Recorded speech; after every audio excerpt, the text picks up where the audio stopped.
Assalamualaikum warahmatullahi wabarakatuh. Halo semuanya, selamat datang di podcast kami. Pada kesempatan kali ini kami akan membahas mengenai BTS. Di sini sudah ada teman-teman saya yang hadir untuk mengisi podcast pada hari ini. Di antaranya saya Jumoro Gayatri.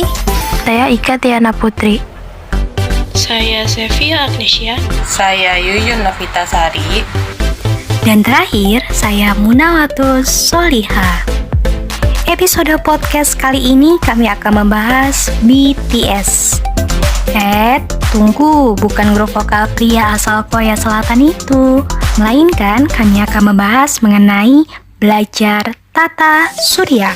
Yuk cari tahu tentang tata surya, mulai dari definisi hingga benda langit apa saja yang berada di sekitarnya. Simak penjelasan berikutnya. Tapi sebelum menyaksikan podcast kami, jangan lupa like, share, and subscribe channel di bawah ini ya. Selamat menyaksikan.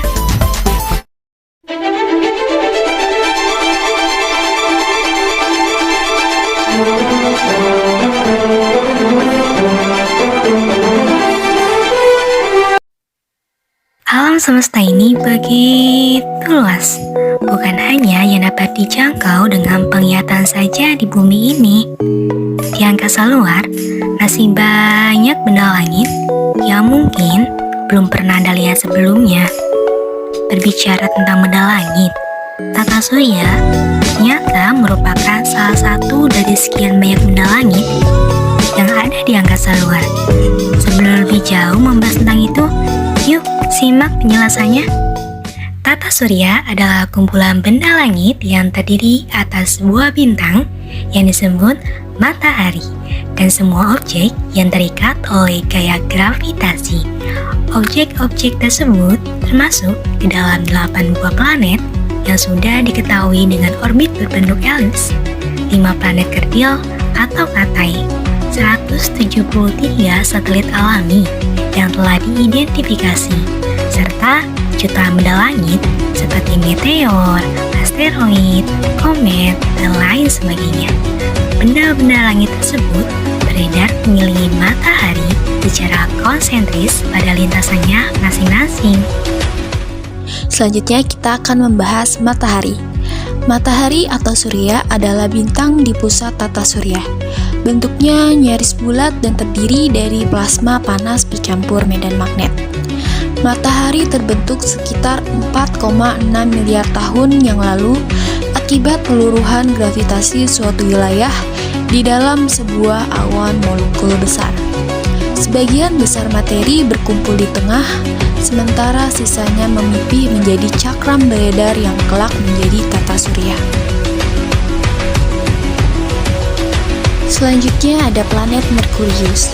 Merkurius adalah planet terdekat dari matahari serta juga terkecil. Merkurius tidak memiliki satelit alami dan ciri geologisnya di samping kawah meteorit yang diketahui adalah lobate ridge atau rupes, kemungkinan terjadi karena pengerutan pada periode awal sejarahnya.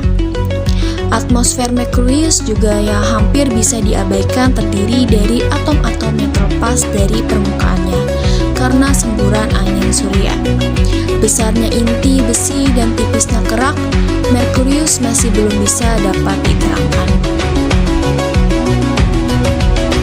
Planet Venus. Venus berukuran mirip bumi, sekitar 0,815 massa bumi. Dan seperti planet bumi, planet ini memiliki selimut kulit silikat yang tebal dan berinti besi. Atmosfernya juga tebal dan memiliki aktivitas geologi.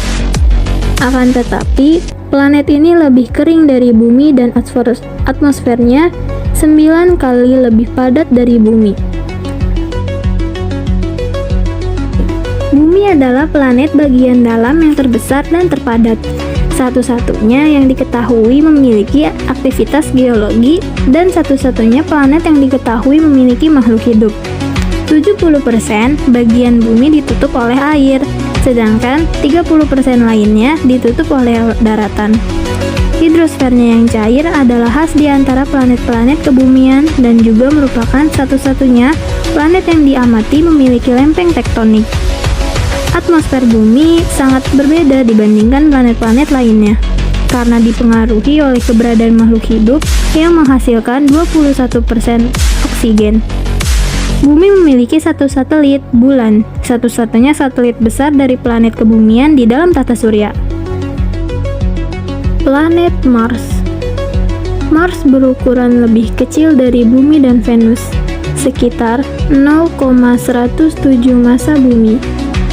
Planet ini memiliki atmosfer tipis yang kandungan utamanya adalah karbon dioksida. Permukaan Mars yang dipenuhi gunung berapi raksasa seperti Olympus Mons dan lembah retakan seperti Valles Marineris menunjukkan aktivitas geologi yang terus terjadi sampai baru belakangan ini. Jupiter 5,2 SH dengan 318 kali massa Bumi, 2,5 kali massa dari gabungan seluruh planet lainnya. Kandungan utamanya adalah hidrogen dan helium. Sumber panas di dalam Jupiter menyebabkan timbulnya beberapa ciri semi permanen pada atmosfernya. Sebagai contoh, pita-pita awan dan bintik merah raksasa. Sejauh yang diketahui, Jupiter memiliki 63 satelit. Saturnus dikenal dengan sistem cincinnya yang memiliki beberapa kesamaan dengan Jupiter. Sebagai contoh, komposisi atmosfernya. Meskipun Saturnus hanya sebesar 60% volume Jupiter, namun planet ini hanya seberat kurang dari sepertiga Jupiter atau 95 kali massa Bumi, membuat planet ini menjadi planet yang paling tidak padat di tata surya. Berikutnya ada planet Uranus, planet ketujuh dari matahari dengan jarak sekitar 2872 km. Hal ini membuat salah satu ciri-ciri planet Uranus yakni dapat melakukan satu kali revolusi yang diperlukan waktu hampir 84 tahun. Permukaan Uranus sangat dingin karena jauh dari matahari. Di musim panas, sinar matahari di Uranus dapat diterima selama 20 tahun lamanya. Sementara di musim dingin, Uranus diselimuti kegelapan, menyelimuti selama lebih dari 20 tahun. Di musim gugur, matahari terbit dan terbenam selama setiap 9 jam. Ada planet Neptunus memiliki diameter mencapai 50.500 km dengan jarak ke matahari kurang lebih dari 4.500 juta km. Kala rotasinya yaitu 16 jam, 7 menit dan kala revolusinya adalah 164,8 tahun. Neptunus pertama kali ditemukan 65 tahun setelah Uranus ditemukan. Ciri-ciri planet Neptunus yaitu warnanya cerah biru kehijauan, sering dijuluki pembuat ulah karena seringkali berada di luar garis orbit. Selain itu, Neptunus juga dikenal sebagai kembaran planet Uranus. Nah, lalu yang terakhir ada planet Pluto. Pluto adalah planet kerdil di tata surya bersama planet kerdil lainnya, dengan ciri-ciri seperti mengorbit matahari, mempunyai gravitasi sendiri, dan bentuknya yang hampir bulat. Periode rotasi Pluto adalah 6,39 hari, sedangkan revolusinya itu adalah 284,4 tahun.